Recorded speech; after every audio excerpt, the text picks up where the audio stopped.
नमस्कार, मैं हूं पंकज श्रीवास्तव। स्वागत है आपका सत्य हिंदी के खास कार्यक्रम सुनिए सच में। आज का मुद्दा है जजों की जाति। जी हां, एक ऐसा मुद्दा जिस पर बात करने से हम अक्सर आंख चुराते हैं। प्रेमचंद ने, यानी महान कथाकार उपन्यास सम्राट प्रेमचंद जी, उन्होंने एक कहानी लिखी थी पंच परमेश्वर। यानी जो पंच होता है, न्यायाधीश के आसन पर बैठता है, वो परमेश्वर की तरह हर तरह के राग विराग से ऊपर उठ जाता है। वो हर हाल में निष्पक्ष होता है। लेकिन हकीकत की दुनिया कुछ अलग है। अक्सर ये आरोप लगता है कि निचली अदालतें तो छोड़िए, हाईकोर्ट और सुप्रीम कोर्ट के जज भी जाति और धर्म के पूर्वाग्रहों से मुक्त नहीं है।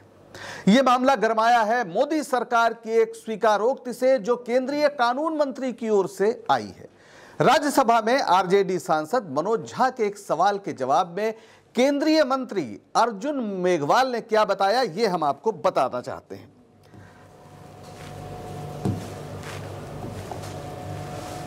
अर्जुन मेघवाल जी ने बताया कि 2018 के बाद हाई कोर्ट में कुल 715 न्यायाधीशों की नियुक्ति हुई। इन न्यायाधीशों में 78% सवर्ण जाति से हैं।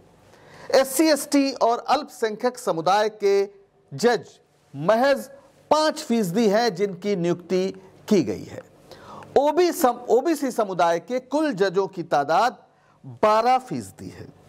आप समझ सकते हैं कि ये जो पूरा मसला है ये कितना गंभीर है। ये आंकड़े चौंका रहे हैं, आपको भी खटक रहे होंगे। आखिर जिस सवर्ण समुदाय की आबादी देश में अधिकतम 15% मानी जाती है, उसके 78% लोगों को एक सरकार जज बनाती है और बाकी 85% आबादी महज 17% में समेट दी जाती है। सुप्रीम कोर्ट का हाल तो यह है कि वहां कई बार एक भी दलित जज नहीं होता। यह सवाल सांसद मनोज झा ने यूं ही नहीं पूछा था। दरअसल देश के करोड़ों लोग आज ये सवाल पूछ रहे हैं, क्योंकि उन्हें लगता है कि न्यायपालिका पक्षपात कर रही है, जबकि इंसाफ होना ही नहीं चाहिए, होते हुए दिखना भी चाहिए। लेकिन क्या होता है, ये इस तस्वीर से समझिए।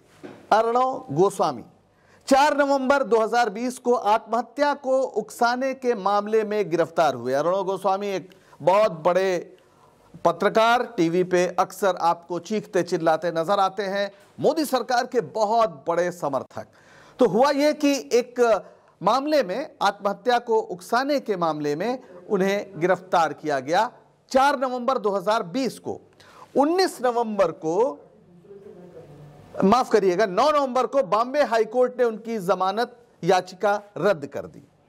फिर वो सुप्रीम कोर्ट पहुंचे और सुप्रीम कोर्ट में दिवाली की छुट्टी थी, लेकिन तत्काल दूसरे दिन उन्हें सुनवाई करके उन्हें जमानत दे दी गई। सिर्फ 7 दिन में अर्णव गोस्वामी आजाद हो गए। वैसे अर्णव गोस्वामी को यह हक है कि उन्हें आजादी मिले, उन्हें जमानत मिले, क्योंकि सुप्रीम कोर्ट कई बार यह बात कह चुका है कि जमानत अधिकार होता है। लेकिन जो लाभ गोस्वामी जी को मिला, क्या वो सबको मिलता है? कुछ और लोगों की चर्चा कर लेते हैं जो पत्रकार ही हैं। सिद्दीक कप्पन नाम शायद आपको याद हो, केरल के पत्रकार थे। यूपी के हाथरस में एक दलित लड़की के साथ हुई सामूहिक बलात्कार की रिपोर्टिंग करने जा रहे थे। उन्हें 5 अक्टूबर 2020 को यूपी पुलिस ने आतंकवाद फैलाने के मामले में गिरफ्तार कर लिया 2020 में, और 846 दिन बाद उन्हें जमानत मिल सकी। 2 साल से ज्यादा वो सिर्फ इंतजार करते रह गए जमानत का। सजा, मुकदमा, ये सब तो बात की बात है, यहां पर सिर्फ जमानत की बात कर रहे हैं। कुछ फर्क समझ में आया आपको अर्णव गोस्वामी और सिद्दीक कप्पन में? थोड़ा और समझना हो तो उमर खालिद की ओर चलिए। उमर खालिद JNU के छात्र नेता 13 दिसंबर 2020 से जेल में बंद हैं। यानी आज 4.5 साल हो गए। ना उन्हें सजा मिली और ना ही जमानत और ना ही रिहाई। और सबसे अफसोसनाक, तो अगर आप किस्सा सुनना चाहते हैं तो वो है स्टेन स्वामी का। स्टेन स्वामी 84 बरस के थे। उनकी मृत्यु हो गई 5 जुलाई 2021 को। वो आदिवासी अधिकारों के लिए संघर्ष करते थे। फादर स्टेन को 2018 का जो भीमा कोरेगांव केस है उस सिलसिले में 8 अक्टूबर 2020 को गिरफ्तार किया गया। स्टेन स्वामी पार्किंसंस रोग से पीड़ित थे, अपने हाथ पांव चला नहीं सकते थे। उन्हें जमानत तो छोड़िए, पानी पीने के लिए स्ट्रॉ और सिपर भी मुहैया नहीं कराया गया, बार बार कहने के बावजूद, और जेल के अंदर ही उनकी मौत हो गई। तो क्या अर्णव गोस्वामी के प्रति दिखाई गई अदालती नरमी के पीछे उनका सक्षम होना, सवर्ण होना और सरकार समर्थक होना नहीं था? बाकी मामलों में अदालती रुख को देखते हुए तो यही लगता है, खास तौर पर जब सुप्रीम कोर्ट बार बार कह चुका है कि जमानत आरोपी का अधिकार है। अर्णव गोस्वामी को रातों रात जमानत दिए जाने के बाद सुप्रीम कोर्ट बार काउंसिल के तत्कालीन अध्यक्ष दुष्यंत दवे ने आपत्ति जताई थी। उन्होंने सुप्रीम कोर्ट के सेक्रेटरी जनरल को चिट्ठी लिखकर सेलेक्टिव लिस्टिंग का आरोप लगाया था। सेलेक्टिव लिस्टिंग मतलब आप जिस केस को सुनना चाहते हैं उसको तुरंत मौका देते हैं और बाकी को सुनते ही नहीं। दुष्यंत दवे ने क्या कहा? जमानत और सुनवाई का हक ऐसे सैकड़ों लोगों को नहीं दिया जा रहा है जो सत्ता के करीबी नहीं है, गरीब हैं, कम रसूख वाले हैं, या जो अलग अलग आंदोलनों के जरिए लोगों की आवाज उठा रहे हैं, चाहे ये उनके लिए जिंदगी और मौत का सवाल हो। ये सुप्रीम कोर्ट के जो बार काउंसिल है उसके अध्यक्ष की ओर से यह बात कही गई। अब आप समझ सकते हैं कि यह बात किसी से छिपी नहीं है कि भेदभाव हो रहा है। अदालतों पर नाइंसाफी करने के आरोप नए नहीं हैं, अतीत में तमाम फैसले रहे हैं जिसकी वजह से ये आरोप लगे हैं, और अगर आप इनके बारे में याद करेंगे तो कई बार रूह कांप जाती है। भंवरी देवी की याद है आपको? 1992 में भंवरी देवी के साथ बलात्कार किया गया था। वो सामाजिक कार्यकर्ता थी। 1995 में जयपुर के सत्र न्यायाधीश जसपाल सिंह ने 5 आरोपियों को यह कहते हुए बरी कर दिया। क्या कहते हुए बरी कर दिया? आप सुनिए, दिल थाम कर सुनिए। ऊंची जाति का कोई व्यक्ति निचली जाति की महिला से बलात्कार नहीं कर सकता, क्योंकि ऐसा करने से वो अपवित्र हो जाएगा। ये एक जज साहब कह रहे हैं बलात्कार के मामले में, और बरी कर दिया उन्होंने। पूरे देश में हाहाकार मचा था, अगर आपको याद हो तो याद हो। फिर आइए, 20 मार्च 2018 को सुप्रीम कोर्ट ने SC/ST जो एक्ट है, यानी प्रिवेंशन ऑफ एट्रोसिटीज एक्ट, इसमें बदलाव करते हुए तत्काल गिरफ्तारी पर रोक लगा दी, क्योंकि सवर्ण समाज का बार बार यह कहना था कि इसमें दुरुपयोग होता है। इसके साथ साथ अग्रिम जमानत का प्रावधान भी जोड़ दिया सुप्रीम कोर्ट ने। कोर्ट ने माना कि कानून का दुरुपयोग हो रहा है। देश भर में जब जबरदस्त विरोध हुआ तो सरकार के जरिए या संसद के जरिए मूल प्रावधान फिर बहाल किए गए। यानी अगर उस समय विरोध नहीं होता तो आज ये जो कानून बना था, दलित समाज की सुरक्षा को ध्यान में रखते हुए, ऐतिहासिक रूप से उन पर हुए अन्याय को ध्यान में रखते हुए, वो कानून बुरी तरह कमजोर कर दिया गया। ये मार्च 2023 की बात करते हैं। एक और मसला, हाथरस में दलित लड़की के साथ सामूहिक बलात्कार होता है, उसकी हत्या की जाती है, लेकिन 4 में से 3 आरोपियों को बाकायदा छोड़ दिया जाता है, यह कहते हुए कि इन्होंने कुछ नहीं किया। एक को सजा दी जाती है, वो भी गैर इरादतन हत्या का दोषी ठहराते हुए। पूरे देश में इस मुद्दे पर कितना बवाल हुआ था शायद आपको याद हो। अब कहा जा रहा है कि दरअसल सारे आरोपित जो थे वो सवर्ण थे और उन्हें बचाने में पूरा सिस्टम लग गया। ऐसा ही एक मामला जेल मैनुअल का है। यहां पर जाति के हिसाब से कैदियों से काम लिया जाता था, यानी सफाई जैसे कामों के लिए दलित कैदियों को मजबूर किया जाता था। यह अरसे से चल रहा था। अभी जाकर अक्टूबर 2024 में इस पर रोक लगाई गई। सुप्रीम कोर्ट ने इसे असंवैधानिक बताया। इंदिरा साहनी केस याद है आपको? मंडल कमीशन के मसले पर आया था। उसमें सुप्रीम कोर्ट ने ओबीसी आरक्षण को सही तो ठहराया, लेकिन क्रीमी लेयर की अवधारणा लागू कर दी। माना गया कि इससे सवर्ण हितों को संतुलित किया गया और ओबीसी वर्ग के अवसरों को सीमित कर दिया गया। और हाल में अभी EWS जो इकोनॉमिकली वीकर सेक्शन के आरक्षण का मसला आया, तो सुप्रीम कोर्ट ने बड़े आराम से 10% आरक्षण का जो कानून था उस पर मोहर लगा दी। जबकि आरक्षण नौकरी देने का, रोजगार देने का या गरीबी उन्मूलन का कोई कार्यक्रम नहीं है। यह माना गया था कि जिन लोगों के साथ सामाजिक भेदभाव हुआ, जो सामाजिक और शैक्षणिक रूप से पिछड़े हैं या अस्पृश्यता के शिकार हैं, उन्हें आरक्षण दिया जाएगा। लेकिन सुप्रीम कोर्ट ने बड़ी आसानी से आरक्षण मान लिया गरीबी के आधार पर। और इसमें सबसे दिलचस्प बात यह है कि यह एक तरह से सिर्फ सवर्णों का आरक्षण है। कोई दूसरा व्यक्ति जिसको कहीं और आरक्षण मिलता हो, यानी दलित है, पिछड़ा है, आदिवासी है, उसे यह आरक्षण नहीं मिल सकता। तो एक तरह से यह सिर्फ और सिर्फ ऊंची जातियों के लिए आरक्षण है। और इसमें जो गरीबी की रेखा है वो 8 लाख रुपए सालाना है। वैसे गरीबी की रेखा कितनी है आप पता लगा सकते हैं। शायद महीने में 1000-2000 रुपए कमाने वाले ही माने जाते होंगे, लेकिन यहाँ 8 लाख रुपए सालाना अगर है तो आप बाकायदा गरीब हैं और आपको ईडब्ल्यूएस आरक्षण मिल सकता है। बहरहाल सरकार की सफाई है कि जजों की नियुक्ति उसके हाथ में नहीं है, उसे कॉलेजियम की सिफारिश माननी पड़ती है। सरकार ने जजों की नियुक्ति के लिए एनजेएसी यानी राष्ट्रीय न्यायिक नियुक्ति आयोग बनाने की कोशिश की थी, जिसे सुप्रीम कोर्ट ने 2015 में खारिज कर दिया। दरअसल एक खतरा यह भी था कि सरकार के हाथ में अगर नियुक्ति आ जाएगी तो स्थिति और खराब आ जाएगी। बहरहाल हम ये समझते हैं कि कॉलेजियम सिस्टम दरअसल है क्या और कब लागू हुआ। तो कॉलेजियम सिस्टम जो है उसके आधार पर आज नियुक्तियां होती हैं, लेकिन 1950 से 1993 तक केंद्र सरकार की सिफारिश पर राष्ट्रपति, हाईकोर्ट और सुप्रीम कोर्ट के जजों की नियुक्ति करते थे। कॉलेजियम सिस्टम का जो आधार है वो 3 प्रमुख सुप्रीम कोर्ट के फैसलों पर टिका है। इसे 3 जजेस केसेस कहा जाता है।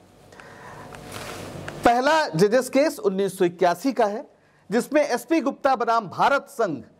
इस मामले में सुप्रीम कोर्ट ने कहा कि जजों की नियुक्ति में कार्यपालिका यानी सरकार की प्राथमिक भूमिका होगी और मुख्य न्यायाधीश की राय सलाहकारी होगी। इससे सरकार को जजों की नियुक्ति में ज्यादा ताकत मिली। लेकिन फिर आया दूसरा जजेस केस 1993 में। Supreme court advocates on record association बना भारत संघ। इस ऐतिहासिक फैसले में सुप्रीम कोर्ट ने पिछले फैसले को पलट दिया। कोर्ट ने कहा कि जजों की नियुक्ति में मुख्य न्यायाधीश की राय को प्राथमिकता दी जानी चाहिए और यह सरकार के लिए बाध्यकारी होगी। यहीं से कॉलेजियम सिस्टम की नींव पड़ी, जिसमें सीजीआई और 2 वरिष्ठ जजों का एक समूह नियुक्ति की सिफारिश करता था। अब आया तीसरा जजेस केस 1998। इसमें राष्ट्रपति का विशेष संदर्भ, राष्ट्रपति के एक संदर्भ पर सुप्रीम कोर्ट ने कॉलेजियम को और मजबूत किया। कोर्ट ने फैसला किया कि कॉलेजियम में सीजीआई के साथ साथ 4 वरिष्ठ जज शामिल होंगे, यानी कुल हो गए 5। और इन 5 जजों का जो समूह है इसे ही कॉलेजियम कहा जाता है। और आज जितने भी फैसले होते हैं, जितनी भी नियुक्तियां होती हैं हाईकोर्ट में, सुप्रीम कोर्ट में, वो इसी कॉलेजियम की वजह से या उसके फैसले के आधार पर होती है। संविधान के अनुच्छेद 124 और 217 के तहत जजों की नियुक्ति राष्ट्रपति करते हैं, लेकिन मंत्रिमंडल की सलाह के साथ। कॉलेजियम सिस्टम ने इस सलाह को प्रभावी रूप से न्यायपालिका के हाथ में ला दिया। कॉलेजियम नामों की सिफारिश करता है और सरकार इसे मानने के लिए बाध्य होती है। हालांकि वो आपत्ति दर्ज करा सकती है। अगर कॉलेजियम अपनी सिफारिश दोहरा देता है तब फिर सरकार को उसे स्वीकारना पड़ता है। यानी जजों की नियुक्ति पर पूरा नियंत्रण न्यायपालिका का है, कॉलेजियम का है। इसलिए मौजूदा दौर में अगर न्यायपालिका में सामाजिक विविधता नहीं है तो जिम्मेदारी सीधे न्यायपालिका की है। हालांकि हाल के दौर में यह भी देखने को मिला है कि सरकार और न्यायपालिका कंधे से कंधा मिलाकर चल रहे हैं और एक दूसरे के हितों का काफी ख्याल भी रखते हैं। फिर भी अगर न्यायपालिका में सवर्ण वर्चस्व है और पीढ़ी दर पीढ़ी जज बनने वाले कई खानदान हमारे सामने हैं, तो फिर कॉलेजियम सिस्टम पर सवाल उठेंगे। आखिरकार सरकार के नियंत्रण से जजों की नियुक्ति का मसला इसी भरोसे से निकाला गया था कि कॉलेजियम सिस्टम ज्यादा पारदर्शी और भरोसेमंद व्यवस्था होगी। लेकिन कॉलेजियम सिस्टम में जज ही जजों को अपने पूर्वाग्रहों के आधार पर चुनते हैं, पारदर्शिता नहीं है। कॉलेजियम दरअसल नातेदारी या क्लब जैसी व्यवस्था बन गई है। न्यायपालिका में जातिवादी आग्रह का एक सबूत यह भी है। आप देखना चाहेंगे कि क्या सबूत है? दलित जितने हैं इस समय, पिछड़े हैं, वो सारे लोग बड़ी तादाद में इस समय सिर्फ विचाराधीन कैदी के रूप में हैं। नेशनल क्राइम रिकॉर्ड ब्यूरो के मुताबिक 2022 में भारत में कुल कैदियों की संख्या 5,54,034 थी, जिनमें से 4,22,916 यानी लगभग 76% विचाराधीन थे। इनमें SC, ST और OBC की संयुक्त हिस्सेदारी 65% है, और अगर इसमें मुस्लिमों को भी जोड़ दिया जाए तो फिर यह आंकड़ा 84% हो जाता है। यानी जो विचाराधीन कैदी हैं, जिन्हें जमानत दी जा सकती है या जिन्हें छोड़ा जा सकता है या जिनका मुकदमा शुरू किया जा सकता है, 84% उसमें गैर सवर्ण है। यह आंकड़ा बताता है कि क्यों हमारे माननीय जजों को इस बात से कोई फर्क नहीं पड़ता कि आरोपित लंबे समय तक बिना सुनवाई के जेलों में सड़ते रहते। क्या यह न्यायपालिका में सवर्ण वर्चस्व का स्पष्ट नतीजा नहीं है? संविधान सभा में इसकी आशंका जताई गई थी जब बहसें हो रही थी, देश का संविधान बन रहा था, लेकिन न्यायपालिका की प्रतिष्ठा और पंच परमेश्वर की भावना को देखते हुए आरक्षण का उपाय नहीं किया गया था। संविधान सभा में क्या हुआ, आइए चर्चा करते हैं। संविधान सभा के सदस्यों में दक्षिण भारत के नेता जैसे TT कृष्णामाचारी और दलित प्रतिनिधियों ने अप्रत्यक्ष रूप से इस बात का जिक्र किया कि न्यायपालिका में सवर्ण वर्चस्व ऐतिहासिक रूप से रहा है। उन्होंने सुझाव दिया कि संविधान में ऐसी व्यवस्था होनी चाहिए जिससे कि सभी समुदायों को न्याय मिल सके। 7 जून 1949 की बहस में कुछ सदस्यों ने हाईकोर्ट जजों की नियुक्ति में क्षेत्रीय और सामाजिक विविधता को शामिल करने की बात कही, लेकिन इसे संविधान में स्पष्ट रूप से लागू नहीं किया गया। उस समय आरक्षण की अवधारणा मुख्य रूप से विधायिका और सरकारी नौकरियों तक सीमित थी। न्यायपालिका में आरक्षण की सीधी मांग नहीं उठी क्योंकि इसे एक स्वतंत्र और योग्यता आधारित संस्था के रूप में देखा गया। अंबेडकर और अन्य नेताओं का मानना था कि योग्यता और निष्पक्षता को प्राथमिकता देनी चाहिए, लेकिन यह भी सुनिश्चित करना चाहिए कि यह संस्था सामाजिक असमानता को बढ़ाए नहीं। यानी उस समय यह चिंता थी कि सामाजिक असमानता इससे बढ़ सकती है। हालांकि अंबेडकर ने चिताया था कि अगर संवैधानिक ढांचा सामाजिक न्याय को लागू करने में असफल रहा तो यह संविधान हाथी के दांत जैसा होगा, यानी दिखाने के लिए कुछ और वास्तव में करने के लिए कुछ और। डॉक्टर अंबेडकर ने कहा था कि अगर न्यायपालिका में सभी वर्गों की हिस्सेदारी ना हुई तो यह लोकतंत्र को कमजोर करेगी। संवैधानिक ढांचा सामाजिक न्याय को लागू करने में असफल रहा तो फिर हाथी के दांत वाली मैंने बात आपको पहले बताई, यानी उस समय पूरे तरीके से डॉक्टर अंबेडकर चेता चुके थे कि ऐसा हो सकता है जैसा आज हो रहा है। भारत में आधुनिक न्याय की व्यवस्था की शुरुआत अंग्रेजों के जमाने से शुरू हुई। उन्होंने जाति और रसूख के आधार पर अलग दंड देने की व्यवस्था को खत्म किया। लॉर्ड कॉर्नवालिस का सुधार 1793 में कॉर्नवालिस ने बंगाल में जिला अदालतों की स्थापना की और स्थानीय पंडितों की सलाह को वैकल्पिक बना दिया। उनका मानना था कि ब्राह्मण और काजी पक्षपाती होते हैं और न्यायिक मानकों को पूरा नहीं करते हैं। इसके बाद मैकाले, जिनके बारे में कहा जाता है कि उन्होंने आधुनिक शिक्षा व्यवस्था की नींव डाली, वो मैकाले साहब, उन्होंने IPC बनाई थी। उनका जो दृष्टिकोण था, उनका कहना था कि भारतीय पारंपरिक न्याय जो है वो अंधविश्वास और रूढ़ियों से भरा हुआ था। उन्होंने 1860 में भारतीय दंड संहिता, जो कुछ समय पहले तक लागू थी, जब तक भारतीय न्याय संहिता नहीं आई थी, उसकी एक तरह से उन्होंने पूरी प्रस्तावना की थी, उसको उन्होंने तैयार किया था। अंग्रेज ही नहीं, संविधान बनाने में मुख्य भूमिका निभाने वाले डॉक्टर अंबेडकर मानते थे कि सवर्णों का न्याय बोध मनुस्मृति पर आधारित है, जो ऊंची जातियों और नीची जातियों में फर्क करता है। 25 दिसंबर 1927 को अंबेडकर ने महाराष्ट्र में महाड़ में जब महाड़ सत्याग्रह हुआ तो उस दौरान मनुस्मृति की एक प्रति को सार्वजनिक रूप से जलाया था। इस अवसर पर उन्होंने कहा था कि मैं मनुस्मृति को जलाता हूं क्योंकि यह ग्रंथ मानवता के खिलाफ है। यह शूद्रों और महिलाओं को गुलाम बनाए रखने का हथियार है। अगर डॉक्टर अंबेडकर की बात पर आपको शक है तो आइए मनुस्मृति के पन्ने पलटते हैं। यह है मनुस्मृति के कुछ ऐसे सिद्धांत जिससे पता चलता है कि अगर अपराध है तो शूद्रों के लिए क्या दंड होगा और ब्राह्मणों के लिए क्या दंड होगा। अगर गाली दी गई तो शूद्र की जीभ काट ली जाएगी और ब्राह्मण को सिर्फ 50 पड़ के जुर्माने की बात कही गई। चोरी की तो मृत्युदंड या अंग भंग किसे, शूद्र को, और अगर ब्राह्मण है तो उसे जुर्माना या देश निकाला।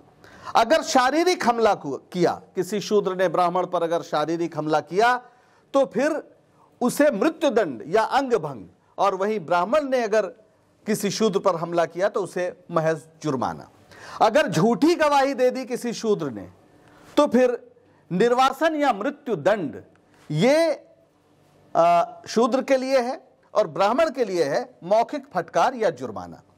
अगर किसी शूद्र ने ब्राह्मण महिला से बलात्कार किया तो उसे मृत्युदंड दिया जाएगा या अंग भंग किया जाएगा, और अगर ऐसा किसी ब्राह्मण ने किया तो उसे जुर्माना दिया जाएगा 1000 पड़ का और प्रायश्चित भी कराया जाएगा।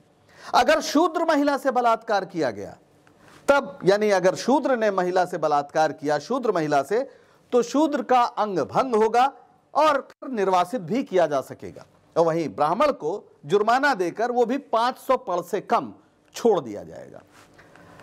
अगर कुंवारी लड़की से बलात्कार किया गया, किसी मान लीजिए शूद्र ने ब्राह्मण कुंवारी लड़की से बलात्कार किया तो उसे मृत्युदंड दिया जाएगा और संपत्ति जब्त कर ली जाएगी, और अगर ब्राह्मण ने ऐसा किया तो फिर जुर्माना और प्रायश्चित। आप ये तो जानते हैं कि मनुस्मृति की नजर में वेदों का अध्ययन तो शूद्रों के लिए बहुत बड़ा पाप था। वाल्मीकि रामायण में उल्लेख है कि मर्यादा पुरुषोत्तम राजा राम को जैसे ही पता चला कि तपस्या करने वाला शंभू दरअसल शूद्र है, उन्होंने अपनी तलवार निकाली और शंभू का गला काट दिया। उस युग की शायद यही मर्यादा थी। बहरहाल हमारे सामने त्रेता नहीं कलयुग है, जहां सबको एक बराबर मानने की संवैधानिक व्यवस्था है। डॉक्टर अंबेडकर ने भारत की तरक्की के लिए जाति प्रथा का नाश जरूरी बताया था। उन्होंने कहा था कि भारत जाति प्रथा के रहते राष्ट्र नहीं बन सकता, लेकिन मुश्किल है कि आज के धर्म ध्वजाधारी जाति को धर्म का अनिवार्य तत्व बताते हैं। कहा तो कहा जाता था कि जात न पूछो साधु की, पूछ लीजिए ज्ञान, मोल करो तलवार का, पड़ी रहन दो म्यान। पर आज साधु जाति बता रहे हैं। जरा इन दो तस्वीरों को देखिए। यह है योगी आदित्यनाथ जी और यह है शंकराचार्य अविमुक्तेश्वरानंद। योगी आदित्यनाथ जी ने 2022 में बाकायदा घोषणा की कि उन्हें क्षत्रिय होने पर गर्व है। उन्होंने कहा कि भगवान भी इसी जाति के थे, यानी अपनी जाति तो छोड़िए, उन्होंने भगवान की भी जाति को क्षत्रिय बताया और कहा इसमें मुझे गर्व है। और वहीं स्वामी अविमुक्तेश्वरानंद जो शंकराचार्य हैं, उन्होंने तो कहा कि जात खत्म होते ही सनातन धर्म नष्ट हो जाएगा और इसलिए जाति का रहना जरूरी है। भारतीय स्वतंत्रता संग्राम और संविधान का संकल्प है कि सबको बराबर माना जाए और शासन प्रशासन के हर हिस्से में उन्हें भागीदारी दी जाए। न्यायपालिका में सवर्ण वर्चस्व का मसला अब एक खुली किताब है। जाति जनगणना की बढ़ती मांग में न्यायपालिका में भी आरक्षण की मांग आने वाले दिनों में तेज हो जाए तो आश्चर्य न कीजिएगा। न्यायपालिका में विविधता के बिना लोकतंत्र का समावेशी होना संभव नहीं है, और अगर लोकतंत्र समावेशी नहीं है तो फिर लोकतंत्र नहीं है। इस खौफनाक हकीकत को बदलना जरूरी है, फौरन से पेशतर। आखिर अमीर गजलबाज जैसे शायर ये कहते हुए आईना दिखाकर कब तक हमें शर्मिंदा करते रहेंगे कि उसी का शहर वही मुद्दई वही मुंसिफ, उसी का शहर वही मुद्दई वही मुंसिफ, हमें यकीन था हमारा कसूर निकलेगा। आज के लिए बस इतना ही। उम्मीद है कि सच सुनाने का यह प्रयास आपको पसंद आ रहा होगा। जुड़े रहिए सत्य हिंदी के साथ। नमस्कार।